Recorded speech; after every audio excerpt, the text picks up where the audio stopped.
Hi YouTubers, this is Latoya. Just giving you an update today, May 15th, 2013.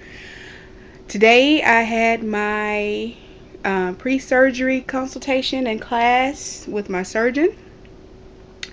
It's in a classroom setting, and you can bring your family who support you and may have questions and may even come to surgery to be with you. So that was today.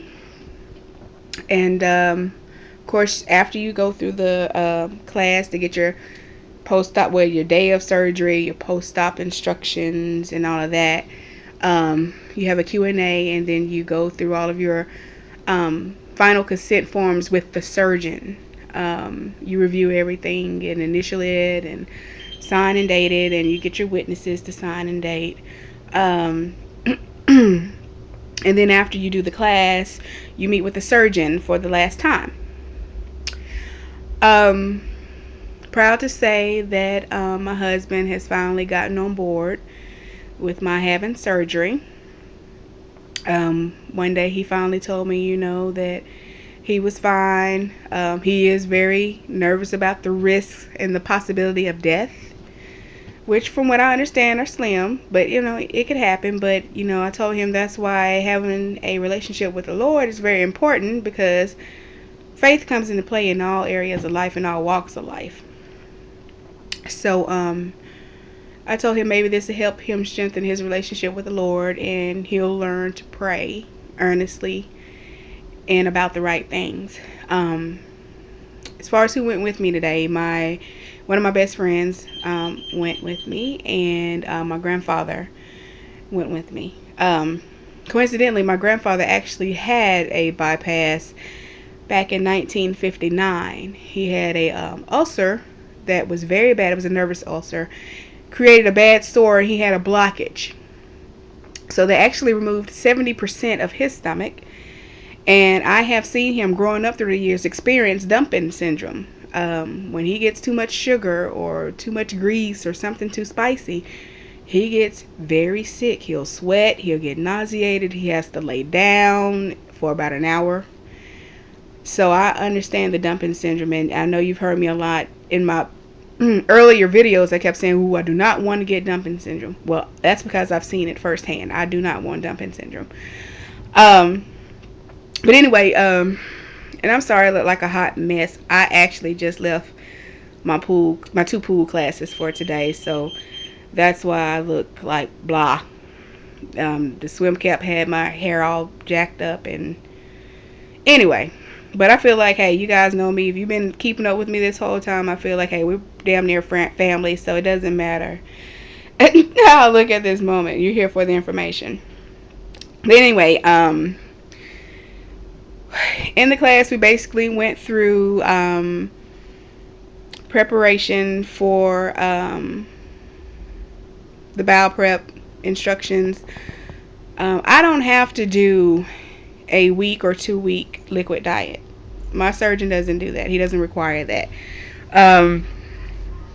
However, the day before surgery, I will be on a clear liquid diet and have to do the bowel prep, which is basically 2 bottles of magnesium citrate. Then they go through the instructions for the morning of surgery. They tell you your arrival time, what to bring. They actually suggested that we bring some pajamas, shorts or pants, because those gowns are open in the back, and a lot of patients tend to use the excuse that their butt will be showing. So she said to keep you from giving that as an excuse, they recommend bringing some sort of extra pair of pajamas. They also suggest that you dress comfortably the morning of your surgery. So don't come in like you're going to the prom or anything. They don't want you having any makeup or jewelry. No polish, no rhinestones on the toes or the fingers, no lashes, no wigs with metal in it. They just want you to be comfortable, plain, because you're not coming there for a beauty show. You're coming there for surgery. I don't know if your facility or whatever has a limit, but they suggest that you bring just 2 people. They have seen some people have a whole family, but um, just to keep from there being overcrowdedness, they just recommend, if at all possible, just bring 2 people and no small children. Um, they said that for those who said, because one lady, we're having our surgery on the same day, but she's having the sleeve. I'm having the bypass. So her process may take 3 hours, where mine will possibly take 4. The surgery itself will be 2 hours, but the recovery point is 2 hours. So her surgery would be like an hour to hour and a half, and her recovery would still be 2 hours. So they basically go through that who all you will meet, who all you will see. You know, the nurses. Of course, you'll see your surgeon, the anesthesiologist. You'll have a special nurse, because at my facility that I'm having a surgery, they have a special floor strictly for bariatric patients, and you will be assigned a particular nurse who will basically be the gopher for the surgeon and the main nurse. So what else they said?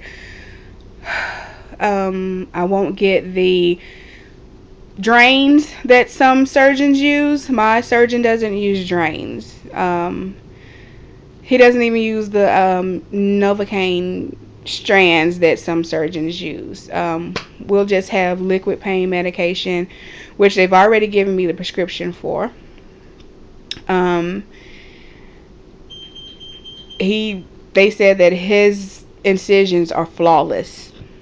I asked, because I had my belly button reconstructed when I had my paniculectomy, which means when I had all that extra skin cut off where I lost weight the first time. They don't use the belly button. My surgeon doesn't use the belly button. They go to the left of the belly button to prevent injury. So I don't have to worry about that.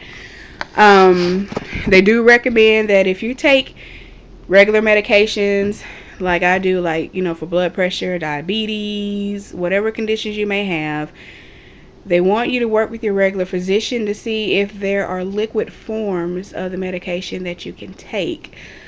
Otherwise, you'd have to use a pill crusher or something like that. So I will definitely need to get with my regular. I go to a nurse practitioner, so I definitely need to get with her Friday or one day early next week to find out what I need to do about my medications. If you take metformin, diabetic people, my surgeon is recommending that I don't take it. I think like a day or two before, and it's something that I forget something that it does. I can't remember. I forget. I think it compromises something. The imaging, like when they try to check for when they use the dye and something. I don't know. I forget. I'll research that and have a little bit more information on that. But anyway, make sure you check with your surgeon and your primary care physician about your medications that you're taking, and see if you need to alter some things.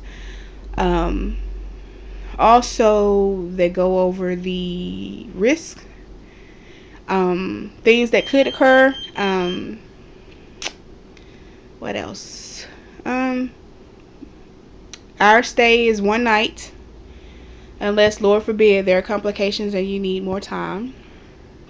They want to make sure that you're urinating properly, because they don't want you to go home until you are urinating. They want to make sure that your bodily organs are like functioning as they should. Now, they do expect the bowels to take some time to get going. Some people have diarrhea. Some people don't make a movement for about a week, and they say that's common. So don't panic if that happens.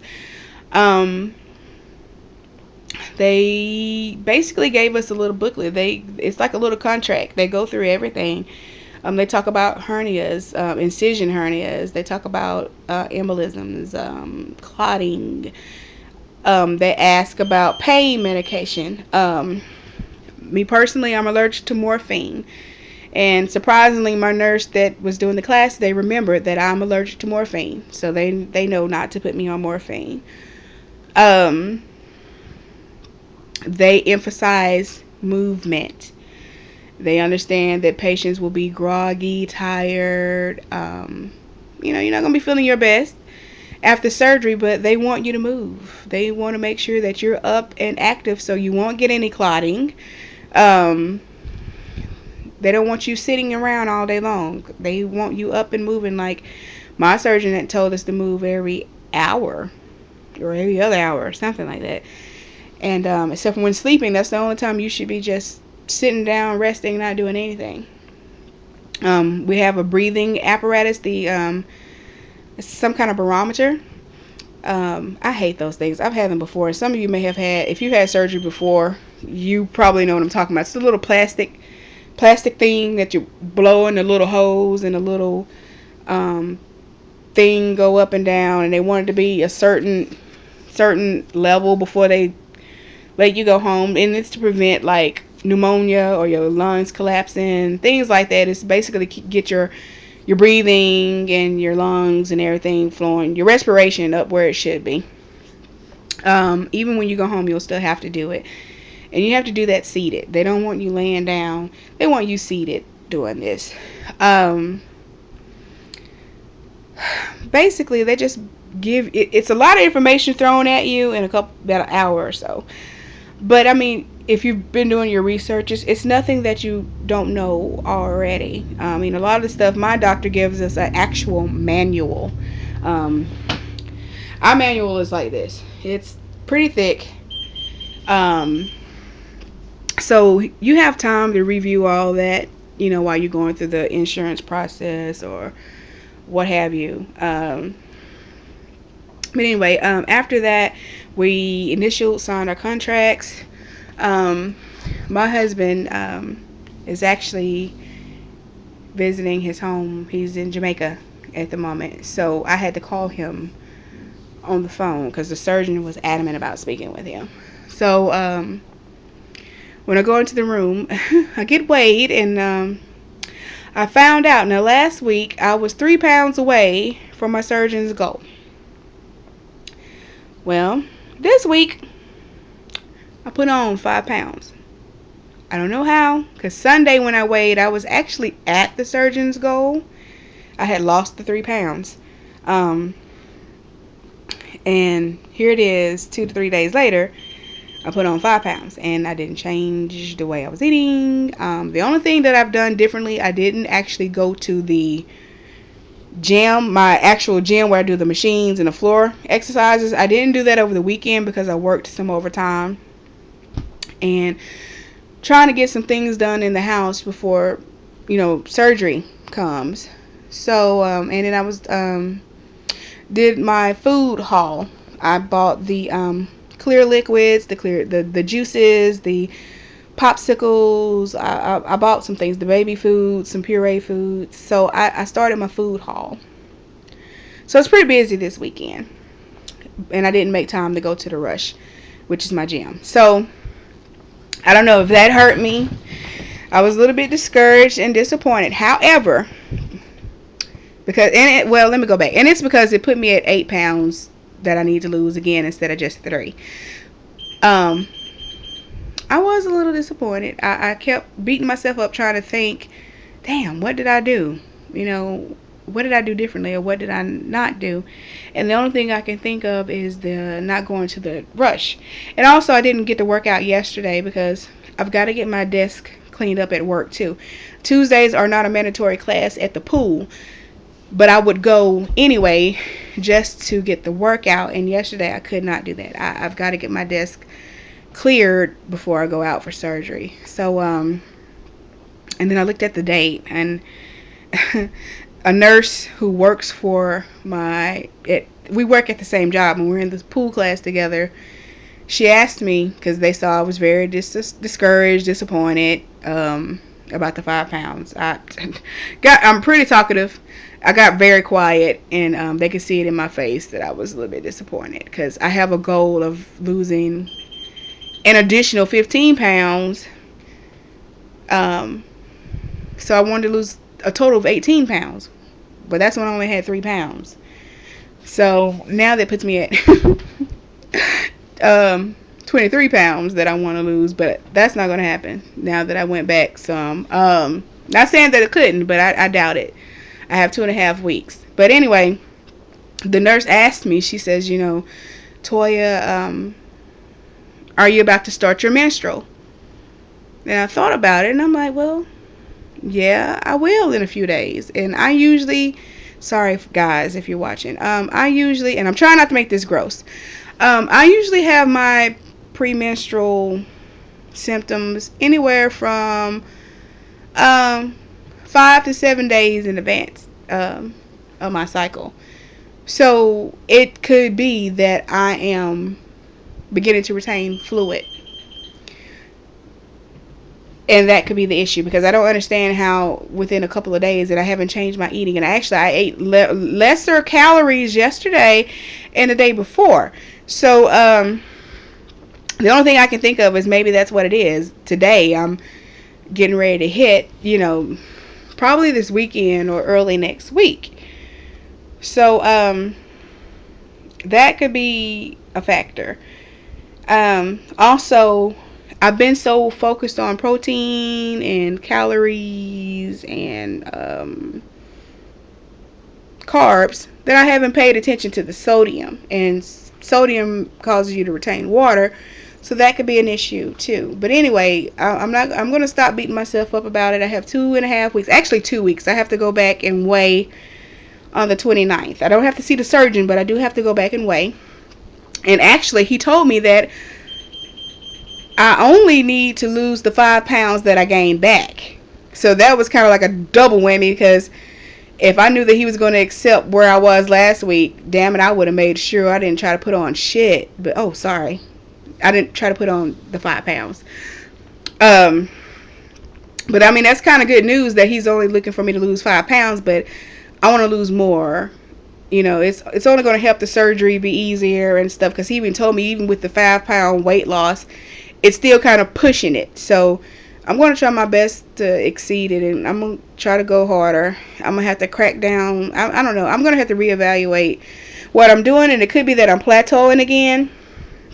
And that's why I hate that I didn't go to the rush, because sometimes when I go do the floor exercises, it boosts up some more calorie loss and stuff, weight loss. So I want to be on track the next 2 weeks. I'm going to go hard, and I'm actually putting myself on the liquid diet that many of you all are doing. I'm going to actually do it the last week. I was going to do the last 2 weeks, but I think I'm just going to make myself do it the last week. So I'm going to do it from May 27th up until June 3rd.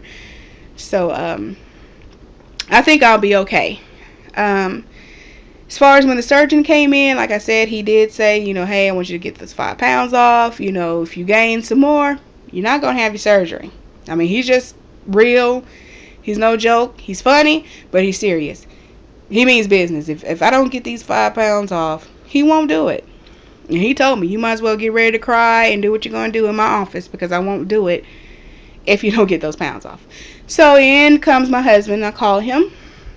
Now I'm telling him, ask questions that, are important, that he, wants to know, and because he has a concern now about the risk, the death rate. So he asked the surgeon, what's the national success rate? And he told him 80%. And then he said, he asked him, with my having a bypass, what could be my personal success rate? And he said 95% if she does what she's supposed to. Then my husband asked him if I'm going to lose my butt. I am embarrassed. My granddad and my best friend were like, and I'm sitting here like, really? So my surgeon kind of laughs. He's like, I get that. A lot of people ask me that. And I'm sitting here telling my husband that, how in the hell is my surgeon going to know if I'm going to keep my butt or not? He can tell if I'm going to have a lot of skin, or, where he expects me to be, or where I can expect to, what my set weight would be. But He can't tell him if my butt is going to leave or stay. But and then he debates with me in this while the surgeon's still there. Well, that's what I wanted to know. You told me to ask what I wanted to know. Only my husband. Yeah. Anyway, he can rest assured that my butt ain't going nowhere. But to make it even funnier, my surgeon tells everybody, well, she'll look good in her clothes once she loses weight, but when she's naked, you're going to want to cut the light out. And he physically cut the light out. I was like, wow. So yeah, it was a pretty interesting conversation. But it was funny. But anyway, my husband feels, comfortable, and my grandfather, that's who I'm really worried about. My grandfather is 89 years old, and he, long as he feels comfortable, I'm fine. And he feels secure in this surgeon. He trusts him. And, he's fine with it. So we're just ready to roll. I got my time that I'm supposed to be there. I think I'm going to be the second case. I'm supposed to be there about 8:30. And I have, like I said, I got my prescription for my pain meds. I have one more haul to do. Maybe I'm going to break it up in two, but it's really just one haul. I just kind of want in advance go ahead and get my soft meats and stuff like that. And I still got to go get some more shakes and just a few other things. And then I'm ready to roll. And then I just will focus on getting my desk cleared and losing these pounds. So, and I hate to be so long-winded, y'all. I'm so sorry. But everyone, I just thank you all for your support and caring. And I mean, a lot of you all don't see, they're not putting in comments. I get personal emails, so a lot of things you guys don't see. But everyone who's getting ready to have your surgeries, good luck. Praying for you. As always, those of you who've had your surgeries, still praying for you. Wishing you the best in everything. And just keep me lifted. I'll keep you guys lifted. And those of you who are new, please subscribe. Tired of having just 20-something. But anyway, I will give you guys an update and let you know if I have finally met my surgeon's goals. And if I need to do another haul video. I don't think I will, though. I mean, you all pretty well know what to get. There's so many shopping haul videos on YouTube. You don't need all that info. But if you have any questions, you can email me at bygSexy, SEXYTOY, all one word, bigsexytoy @gmail.com. And everybody take care and have a good day.